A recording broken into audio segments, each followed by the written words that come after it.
One of the most important and powerful facts about you is expressed in the following statement by William James, who was one of the wisest men America has produced. William James said, "The greatest discovery of my generation is that human beings can alter their lives by altering their attitudes of mind. As you think, so shall you be.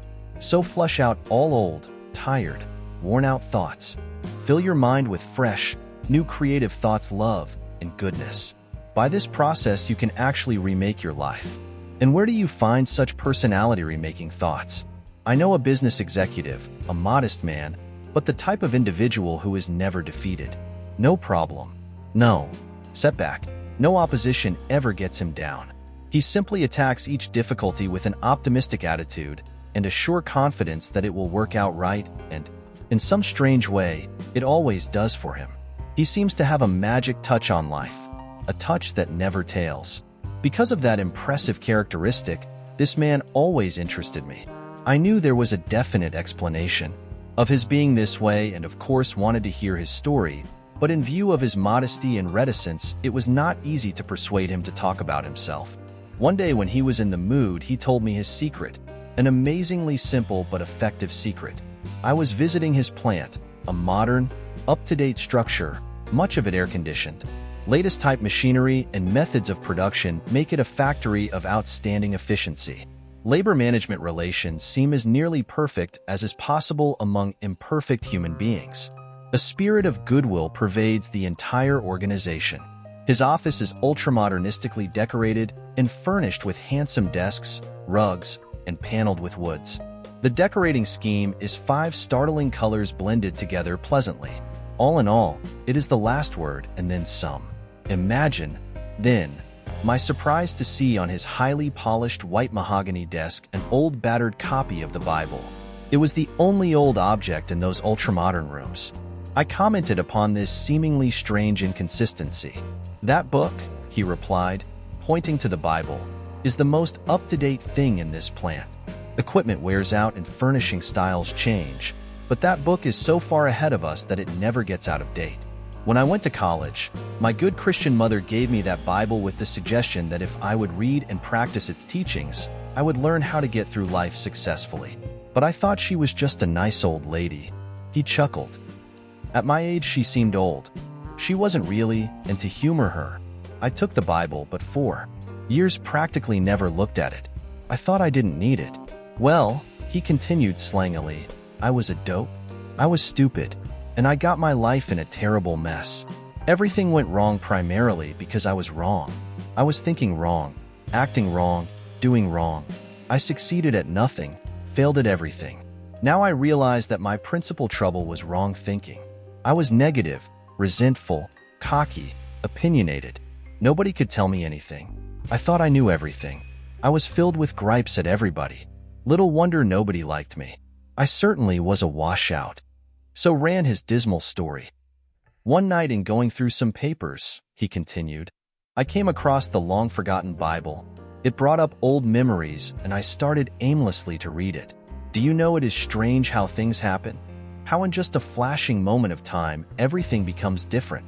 Well, as I read, a sentence leaped up at me, a sentence that changed my life. And when I say changed, I mean changed. From the minute I read that sentence, everything has been different, tremendously different. What is this wonderful sentence?" I wanted to know, and he quoted it slowly. "The Lord is the strength of my life. In this will I be confident." Psalm 27 verses 1 and 3. I don't know why that one line affected me so, he went on, but it did. I know now that I was weak and a failure because I had no faith, no confidence. I was very negative, a defeatist. Something happened inside my mind. I guess I had what they call a spiritual experience. My thought pattern shifted from negative to positive. I decided to put my faith in God and sincerely do my best, trying to follow the principles outlined in the Bible. As I did so, I began to get hold of a new set of thoughts. I began to think differently. In time, my old failure thoughts were flushed out by this new spiritual experience, and an inflow of new thoughts gradually but actually remade me. So concluded the story of this businessman. He altered his thinking, and the new thoughts which flowed in displaced the old thoughts which had been defeating him, and his life was changed. This incident illustrates an important fact about human nature.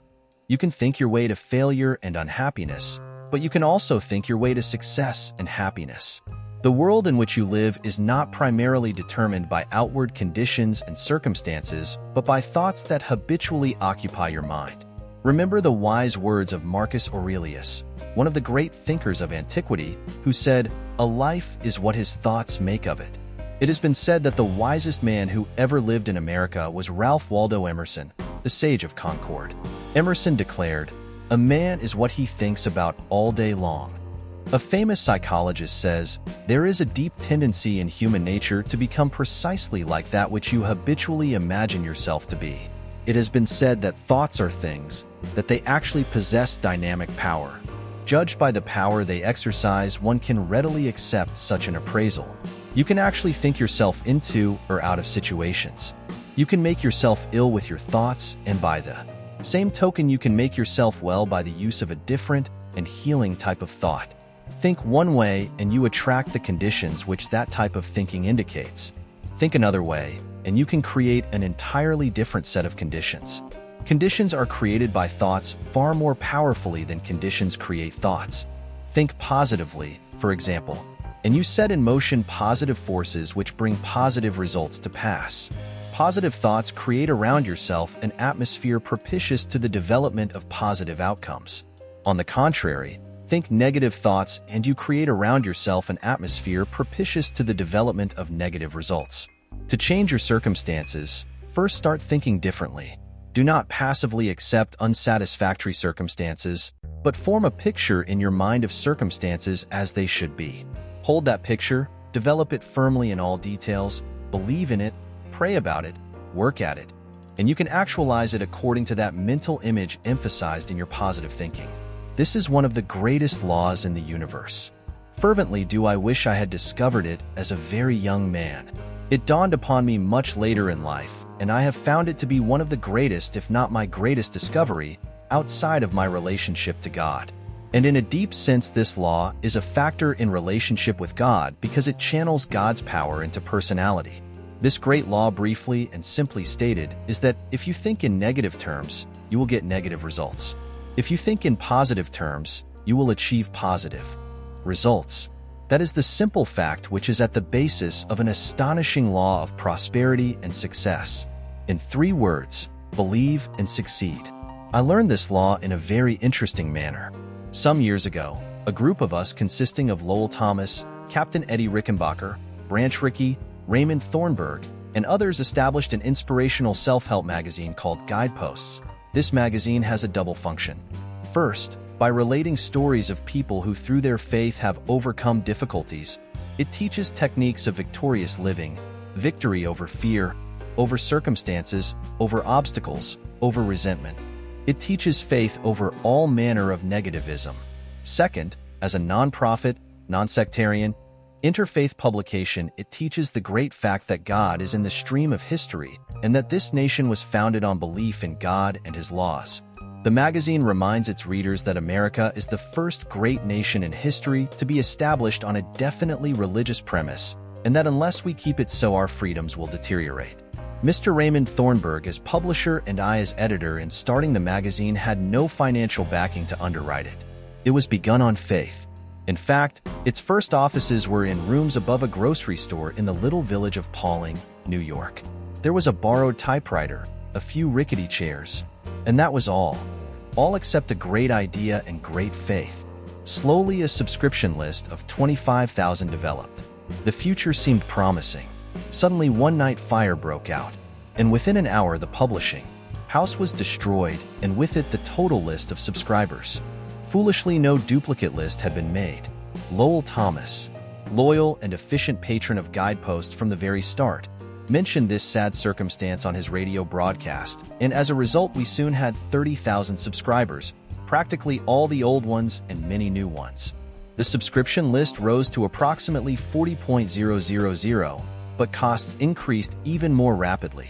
The magazine, which has always been sold for less than cost in order to widely disseminate the message, was more expensive than anticipated, and we were faced with difficult financial problems.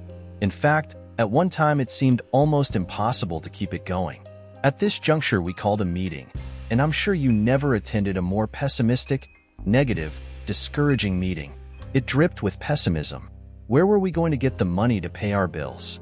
We figured out ways of robbing Peter to pay Paul. Complete discouragement filled our minds.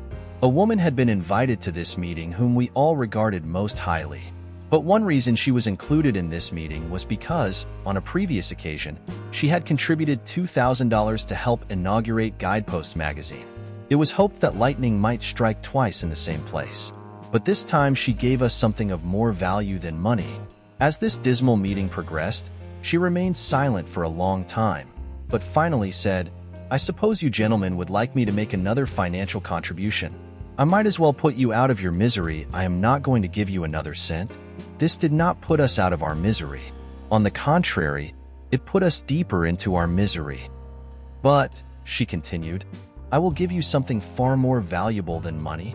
This astonished us, for we could not possibly imagine anything of more value than money in the circumstances.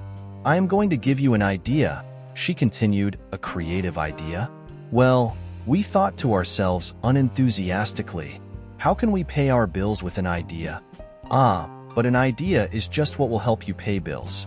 Every achievement in this world was first projected as a creative idea. First the idea, then faith in it, then the means of implementing the idea. That is the way success. "Now," she said, "here is the idea. What is your present trouble? It is that you lack everything. You lack money. You lack subscribers. You lack equipment. You lack ideas. You lack courage. Why do you lack all these requirements? Simply because you are thinking lack. If you think lack, you create the conditions that produce a state of lack. By this constant mental emphasis upon what you lack, you have frustrated the creative forces that can give impetus to the development of Guideposts. You have been working hard from the standpoint of doing many things, but you have failed to do the one all-important thing that will lend power to all your other efforts. You have not employed positive thinking. Instead, you have thought in terms of lack. To correct that situation, reverse the mental process and begin to think prosperity, achievement, success. This will require practice, but it can be done quickly if you will demonstrate faith. The process is to visualize, that is, to see Guideposts in terms of successful achievement. Create a mental picture of Guideposts as a great magazine, sweeping the country. Visualize large numbers of subscribers, all eagerly reading this inspirational material and profiting thereby. Create a mental image of lives being changed by the philosophy of achievement which Guideposts teaches monthly in its issues. Do not hold mental pictures of difficulties and failures, but lift your mind above them and visualize powers and achievements. You elevate your thoughts into the area of visualized attainment. You look down on your problems rather than from below up at them, and thus you get a much more encouraging view of them. Always come up over your problems. Never approach a problem from below. "Now let me continue further," she said. "How many subscribers do you need at the moment to keep going?" We thought quickly and said, 100,000. We had 40,000. "All right," she said confidently. "That is not hard. That is easy. Visualize 100,000 people being creatively helped by this magazine, and you will have them. In fact, the minute you can see them in your mind, you will have." She turned to me and said, "Norman, can you see 100,000 subscribers at this minute? Look out there. Look ahead of you. In your mind, can you see them?" I wasn't convinced as yet, and I said rather doubtfully, "Well, maybe so, but they seem pretty dim to me." She was a little disappointed in me, I thought, as she asked, "Can't you imaginatively visualize 100,000 subscribers?" I guess my imagination wasn't working very well because all I could see was the insufficient but actual 41,000. Then she turned to my old friend Raymond Thornburg, who has been blessed with a gloriously victorious personality, and she said, calling him by his nickname, "Pinky, can you visualize 100,000 subscribers?" I rather doubted that Pinky would see them. He is a rubber manufacturer who gives his time freely from his own business to help advance this inspirational, non-profit magazine, and you would not ordinarily think that a rubber manufacturer would respond to this type of thinking. But he has the faculty of creative imagination. I noticed by the fascinated look on his face that she had him. He was gazing straight ahead with rather a look of wonder when she asked, "Do you see the 100,000 subscribers?" Yes, he cried with eagerness. Yes, I do see them. Electrified, I demanded, where? Point them out to me. Then I, too, began to visualize them. Now, continued our friend, let us bow our heads together, thank God for giving us 100,000 subscribers. Frankly, I thought that was pushing the Lord rather hard, but it was justified by a verse in the scriptures where it says, "In all things, whatsoever ye shall ask in prayer, believing, ye shall receive." Matthew 21 verse 22. That means when you pray for something, at the same time visualize that you pray for. Believe that if it is God's will and is worthwhile, not selfishly sought after, but for human good, that it is at that moment given you. If you have difficulty in following this reasoning, let me tell you that from that moment until the present writing guideposts never lacked for anything. It has found wonderful friends and has had fine support. It has been able always to meet its bills, purchase needed equipment, finance itself, and as I write these words, Guideposts is nearing the 500,000 mark and more subscriptions are coming in regularly, sometimes as many as 3,000 or 4,000 per day. I recite this instance not for the purpose of advertising Guideposts, although I strongly recommend this magazine to all my readers, and if you would like to be a subscriber, write to Guideposts, Pauling, New York, for information. But I tell the story because I was awed by this experience, realizing that I had stumbled upon a law, a tremendous law of personal victory. I decided to apply it thereafter to my own problems, and wherever I have done so can report a marvelous result. Wherever I have failed to do so, I have missed great results. It is as simple as this: put your problem in God's hands. And your thoughts rise above the problem so that you look down upon it, not up at it. Test it according to God's will. That is, do not try to get success from something that is wrong. Be sure it is right morally, spiritually, and ethically. You can never get a right result from an error. If your thinking is wrong, it is wrong and not right, and can never be right so long as it is wrong. If it is wrong in the essence, it is bound to be wrong in the result. Therefore, be sure it is right, then hold it up in God's name and visualize a great result. Keep the idea of prosperity, of achievement, and of attainment firmly fixed in your mind. Never entertain a failure thought. Should a negative thought of defeat come into your mind, expel it by increasing the positive affirmation. Affirm aloud, God is now giving me success. He is now giving me attainment. The mental vision which you create and firmly hold in consciousness will be actualized if you continually affirm it in your thoughts and if you work diligently and effectively. This creative process, simply stated, is visualize, prayerize, and finally actualize. People in all walks of life who accomplish notable achievements know the value of this law in their experience. Henry J. Kaiser told me that at one time he was building a levee along a riverbank, and there came a great storm and flood which buried all his earth-moving machinery and destroyed the work that had been done. Upon going out to observe the damage after the water receded, he found his workers standing around glumly looking at the mud and the buried machinery. He came among them and said with a smile, "Why are you so glum? Don't you see what has happened?" they asked. "Our machinery is covered with mud." "What mud?" he asked brightly. "What mud?" they repeated in astonishment. "Look around you. It is a sea of mud." "Oh," he laughed, "I don't see any mud."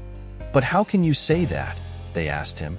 "Because," said Mr. Kaiser, "I am looking up at a clear blue sky, and there is no mud up there. There is only sunshine, and I never saw any mud that could stand against sunshine. Soon it will be dried up, and then you will be able to move your machinery and start all over again." How right he is. If your eyes are looking down in the mud and you feel a sense of failure, you will create defeat for yourself. Optimistic visualization combined with prayer and faith will inevitably actualize achievement. Another friend of mine who started from the lowliest beginnings has performed some outstanding achievements. I remember him in his school days as an awkward, unprepossessing, very shy country boy. But he had character and one of the keenest brains I have ever encountered. Today he is an outstanding man in his line. I asked him, "What is the secret of your success?" "The people who have worked with me across the years and the unlimited opportunity given any boy in the United States of America," he replied. "Yes, I know that is true, but I am sure you must have some personal technique, and I would be interested in having it. I said. It all lies in how you think about problems, he replied.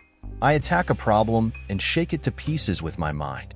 I put all the mental power I have upon it. Second, I pray about it most sincerely. Third, I paint a mental picture of success. Fourth, I always ask myself, what is the right thing to do? 4, he said, nothing will be right if it is wrong. Nothing that is wrong will ever come out right. Fifth, I give it all I've got. But let me emphasize again, he concluded, if you're thinking defeat, change your thoughts at once. Get new and positive thoughts. That is primary and basic in overcoming difficulties and in achieving. At this very minute, as you read this book, potential ideas are in your mind. By releasing and developing these ideas, you can solve your financial problem, your business situation. You can care for yourself and your family and attain success in your ventures. A steady inflow and practical use of these creative thoughts can remake your life and you along with it. There was a time when I acquiesced in the silly idea that there is no relationship between faith and prosperity. That when one talked about religion, he should never relate it to achievement, that it dealt only with ethics and morals or social values.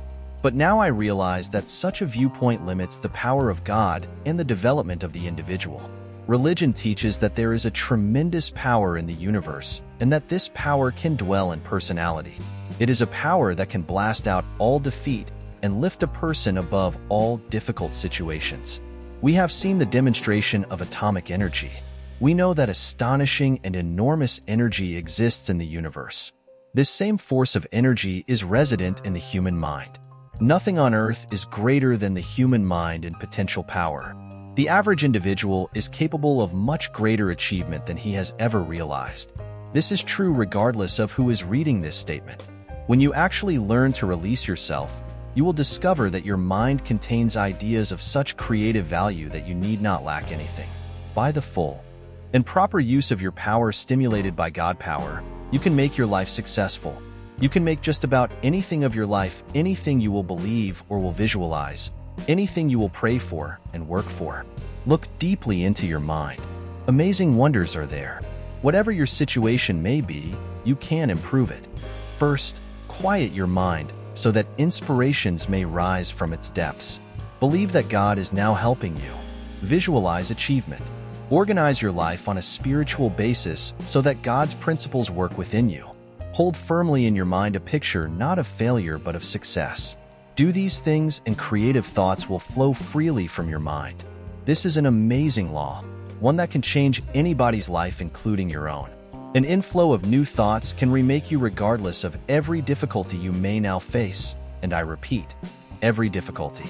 In the last analysis, the basic reason a person fails to live a creative and successful life is because of error within himself. He thinks wrong. He needs to correct the error in his thoughts. He needs to practice right thinking. When the 23rd Psalm says, "He leadeth me in the paths of righteousness," it not only means the paths of goodness, but the paths of right-mindedness as well. When Isaiah says, "Let the wicked forsake his way and the unrighteous man his thoughts," Isaiah 55 verse 7, it not only means that a person is to depart from evil and do good, but that he is to change his thinking from wrong to right, from error to truth. The great secret of successful living is to reduce the amount of error in oneself and increase the amount of truth. An inflow of new, right, health-laden thoughts through the mind creatively affects the circumstances of life.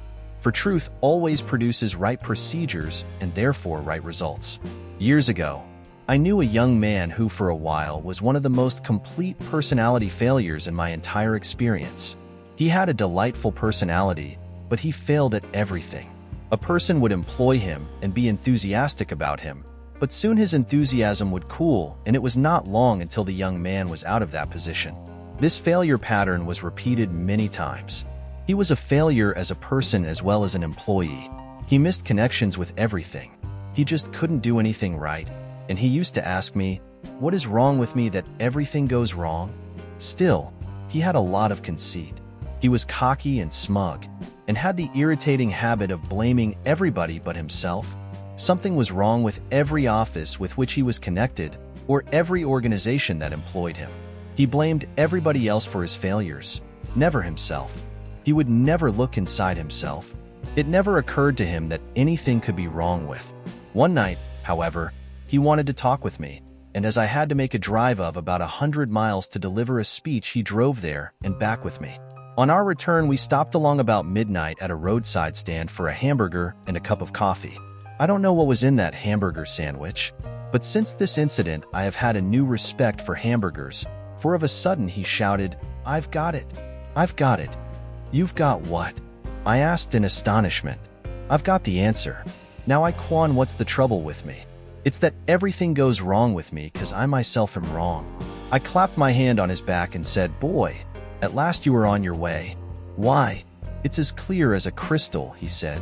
"I have been thinking wrong, and as a result I have created wrong outcomes." By this time, we were out in moonlight standing alongside my car, and I said to him, "Harry, you must go one step further and ask God to make you right inwardly." I quoted this passage from the Bible, "Ye shall know the truth, and the truth shall make you free," John 8 verse 32. Get the truth into your mind, and you will be free of your failures. He became an enthusiastic practicing follower of Jesus Christ.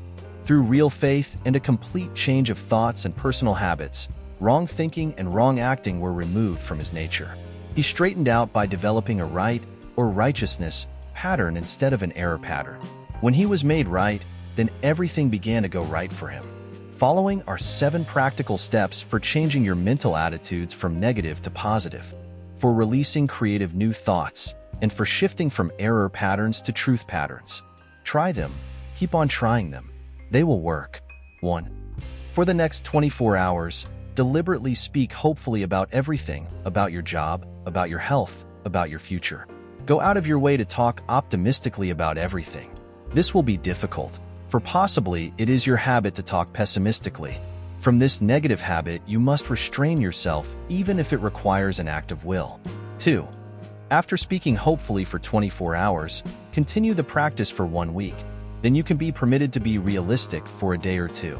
You will discover that what you meant by realistic a week ago was actually pessimistic, but what you now mean by realistic is something entirely different. It is the dawning of the positive outlook. When most people say they are being realistic, they delude themselves. They are simply being negative. 3. You must feed your mind even as you feed your body, and to make your mind healthy, you must feed it nourishing, wholesome thoughts. Therefore, today start to shift your mind from negative to positive thinking. Start at the beginning of the New Testament and underscore every sentence about faith. Continue doing this until you have marked every such passage in the 4 books, Matthew, Mark, Luke, and John. Particularly note Mark IL, verses 22, 23, 24. They will serve as samples of the verses you are to underscore and fix deeply in your consciousness. 4. Then commit the underscored passages to memory. Commit one each day until you can recite the entire list from memory. This will take time, but remember you have consumed much more time becoming a negative thinker than this will require. Effort and time will be needed to unlearn your negative pattern. 5. Make a list of your friends to determine who is most positive thinker among them and deliberately cultivate his society. Do not abandon your negative friends, but get closer to those with a positive point of view for a while. Until you have absorbed their spirit, then you can go back among your negative friends and give them your newly acquired thought pattern without taking on their negativism. 6. Avoid argument, but whenever a negative attitude is expressed, counter with a positive and optimistic opinion. 7. Pray a great deal and always let your prayer take the form of thanksgiving on the assumption that God is giving you great and wonderful things. For if you think He is, He surely is. God will not give you any greater blessing than you can believe in. He wants to give you great things, but even He cannot make you take anything greater than you are equipped by faith to receive, according to your faith, that is, in proportion to be it unto you. Matthew 9 verse 29. The secret of a better and more successful life is to cast out those old, dead, unhealthy thoughts. Substitute for them new, vital, dynamic faith thoughts. You can depend upon it. An inflow of new thought will remake you and your life.